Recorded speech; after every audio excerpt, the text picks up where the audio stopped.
good afternoon to you and welcome to Lyca YouTube and of course our lovely topics of the month.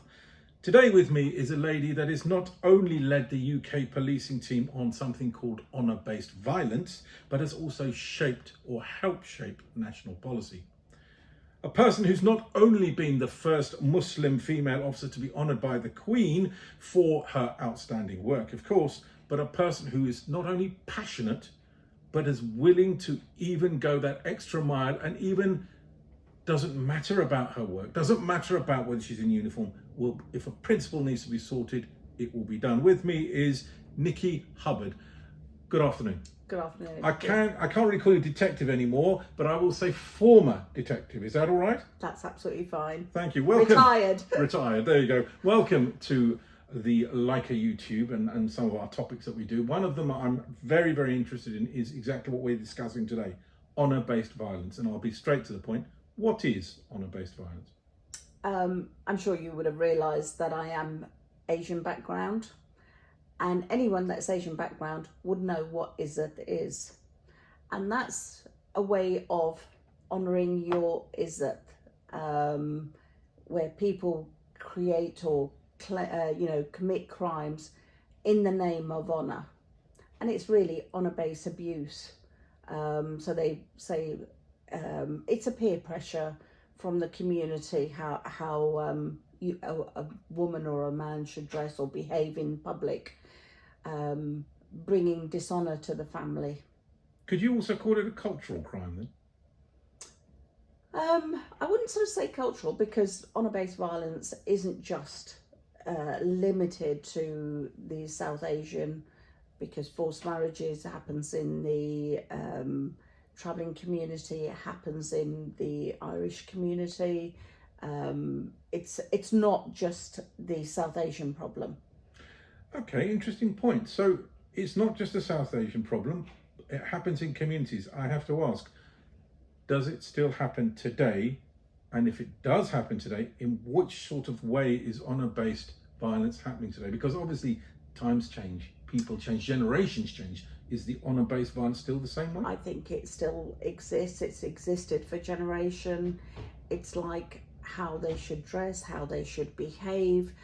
A majority of it is on females in the community, especially growing up. I think we've got a real cultural problem in the sense that you may have come, and the reason I'm referring to the South Asian, India, Pakistan, Bangladesh, Afghanistan, all of those countries, they've come over years ago. They're almost in a time warp thinking that's what it was like about protecting your honour, how we should follow this culture. But things have changed back home, and yet we're still stuck with this is that you must not dishonour us, or you must obey, you must marry who we choose. There's this about the caste, about the land back home. There's a lot of reasons why this still exists. But what's coming out from what you're saying is that the reasons that they still exist have not changed. No.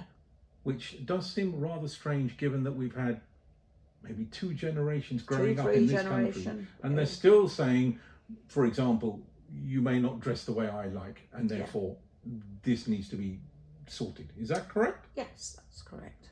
Wow, it's so strange that things don't change so much. Okay, moving on, because that's a very important point, and I want people to sort of digest that point, that we're still stuck in a little time warp. Obviously, fatality is the worst, and I don't wish that on anybody, but sometimes in the outcome of honour-based violence, it has happened. Obviously not always. But there's something worse, isn't it? And that is the mental torture that happens when it comes to honour-based violence. Take some marriages, for example, where women have come to you and have led almost violent marriages, terrible marriages. Can you give me an example of how, for example, a person with a lovely, bubbly personality, happiest day of her life, got married and everything, has suddenly come to you like a person who's had the life literally dragged out of them? Yes, I mean, so you have sort of, I'll give you an example. There was a case, and it's documented in the media. It was just absolutely horrendous that this guy believed she wasn't having an affair. He believed that his wife was having an affair. He abused her so badly. He beat her up. He got a vacuum cleaner and had perforated her eardrums, and shaved all her hair off. I mean, it was just horrendous what this person did to this lady. It shocks you. It's yes, you've got violence. I mean, I'm sure you're seeing in the newspaper article about domestic abuse within the Western culture, but it's a taboo subject in our own culture because you don't talk about it, because you're just told to get on with it, because you don't get divorce or you'll bring shame onto the family. So that, I think that culture needs to change. And how is it, or what's it like when you see somebody who perhaps when you first met them are the happiest people in the world, they've just got married and everything, and maybe 3 months down the line you happen to be seeing them again and they're like, are you the same person? You've completely changed, and not through their wanting, but because the situation has changed. I think that happens with any sort of woman. It's not necessarily just within our own culture. If you end up, people marry for love, and then it's not what it was meant to be. They didn't really realise. I mean, a lot of our communities, because they don't actually meet up or have a relationship before, they're going to dating sites, meeting people of similar, and then they're not realising afterwards that they're not what they were portraying to be. So there's that issue as well that we need to be aware of. Very interesting point. Sort of what you're saying is what I was going to buy didn't really come in the product. Moving on. Some people may laugh, some people may smile, but I have to ask this. Does honour-based violence ever affect men? Of course it does. Right, how? It affects, because an example could be that a male may be in a relationship with somebody in England, does not want to marry somebody that may have been promised, or the family had given their word, or they wanted to marry somebody from back home culturally. I've known cases where you have got issues where there are, with our own community, you very rarely see any elderly people from our community do a care home. And the tradition is where you've got, the son or the daughter-in-law ends up looking after the mother-in-law or the father-in-law when they're in their old age. And it's sort of the matriarch that the mother puts the pressure on getting the boy married abroad, so that it's for their own benefit, really. So it's affecting the man because his wishes are also, shall we say, disrespected? Yeah, he doesn't have a choice.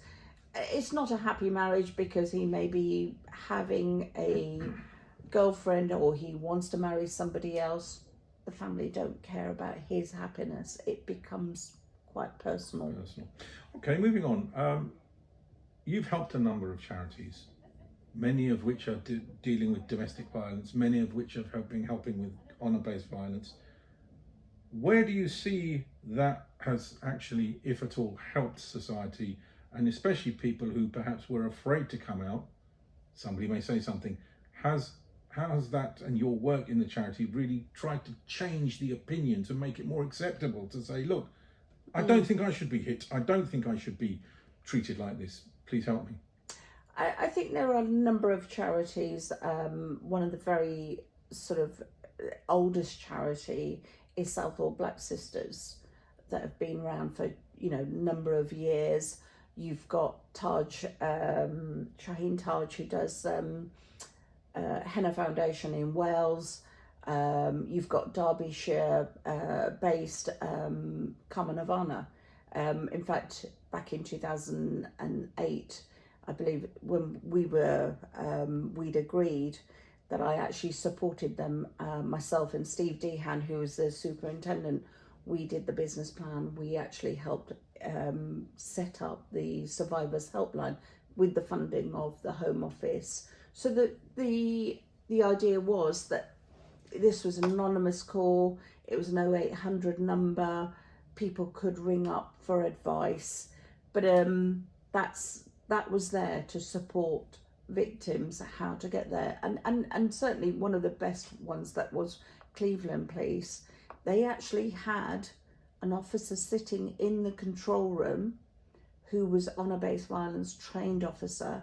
They were on call. If a call came in, they knew how to protect that. And do you think on the back of that, just to really reiterate that, because this is a very important point, the charity work that you've done, the charity work that you even to a certain extent set up, has that helped police with their work or helped charities? I mean, is there a bit of a collaboration?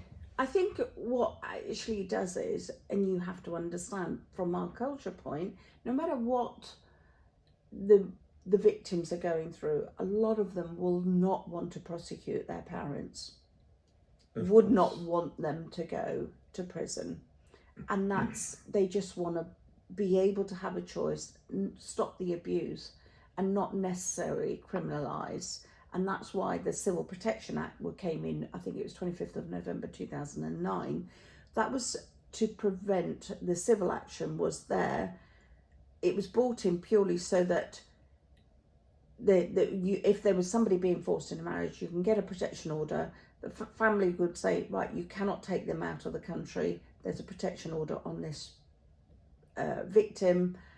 And if you do abuse it, then unfortunately you will be prosecuted. And I recall a case, it was a Bangladeshi young girl who we had the protection order.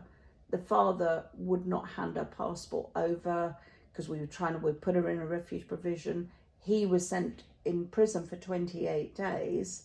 We then asked the mother to hand over the passport. And it was really difficult because purely what happened was that if the mother did give the passport, what would happen to her if the husband, when he came out?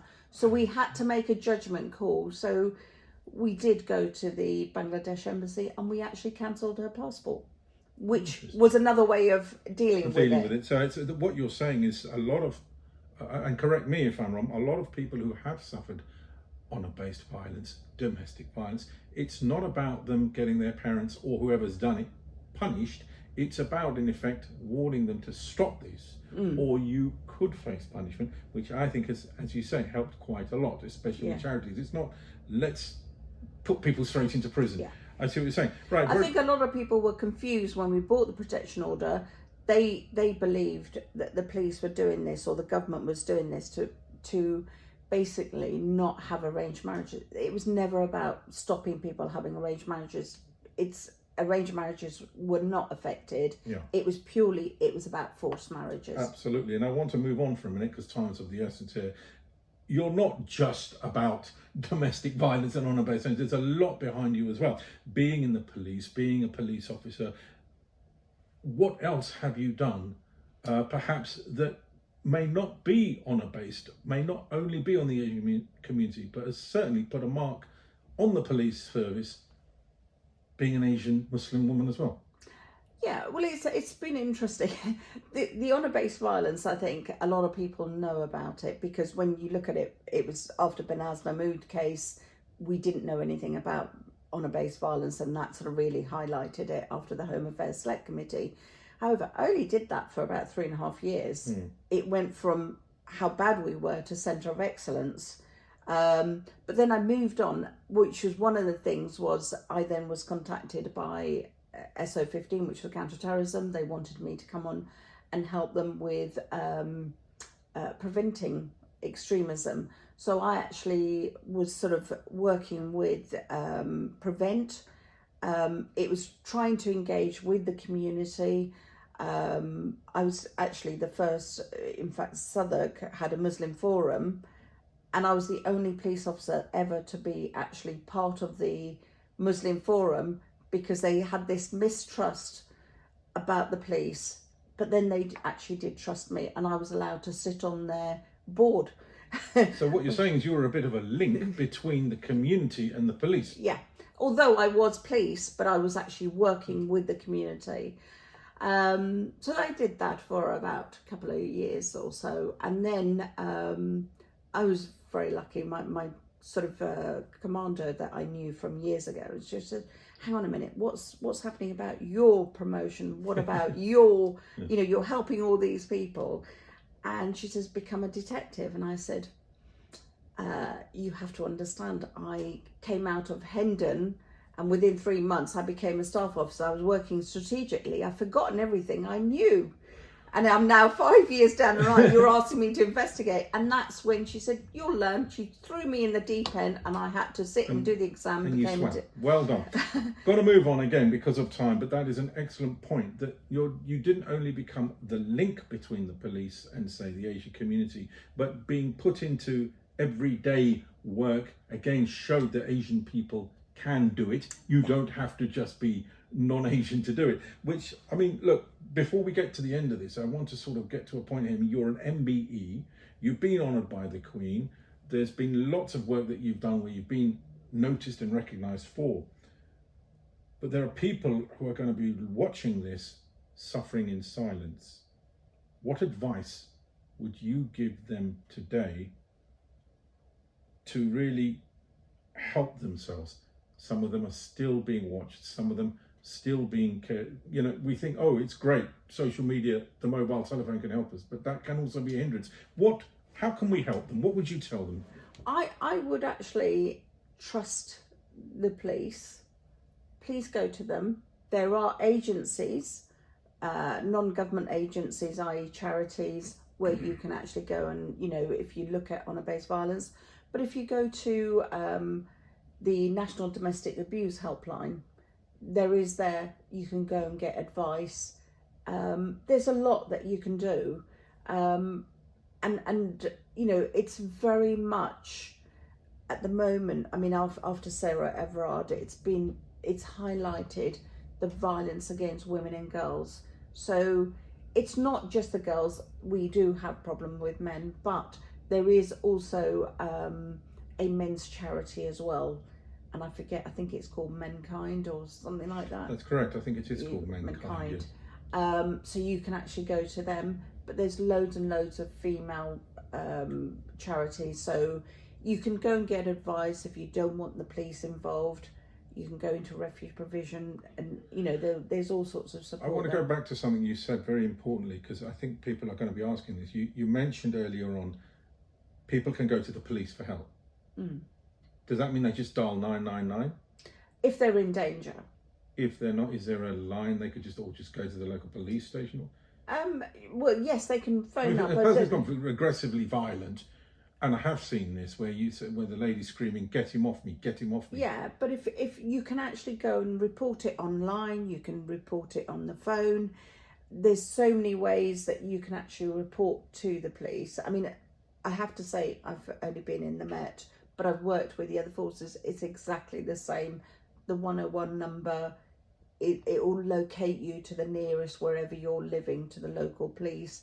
You can tell them, they'll make an appointment. If you don't want them to come to your house, there is a bit of a sort of situation where a lot of officers are very young in service. So you have to be very adamant that what action you want to take, because their view will be, it's right. It has to be a positive. I need to go and arrest them. You have to explain what you want. You're happy to report it if you want the police action. However, if you want support, you want to leave the family, then there is a lot of guidance around charities who'll be able to help you and assist you. Nikki Hubbard MBE, former detective and a person who's really been helping the world, not only in this country, but I think internationally. Thank you for coming on to Lyca and the Lyca YouTube people and the Lyca YouTube family, because I think your advice here is probably going to help, even if it makes a difference to one person. You've saved a life. Thank you. Thank you. Before I wrap this up, I will say this. No matter what the problem, no matter how bad the problem, violence is never the solution. Taking a problem out on another person, being your child, wife, or anybody, is never the solution. Pick up the telephone, go for a walk, or ask a friend, but never raise your hand. Ladies and gentlemen, my name is Rajah. Thank you for watching, and I look forward to making another video for you soon.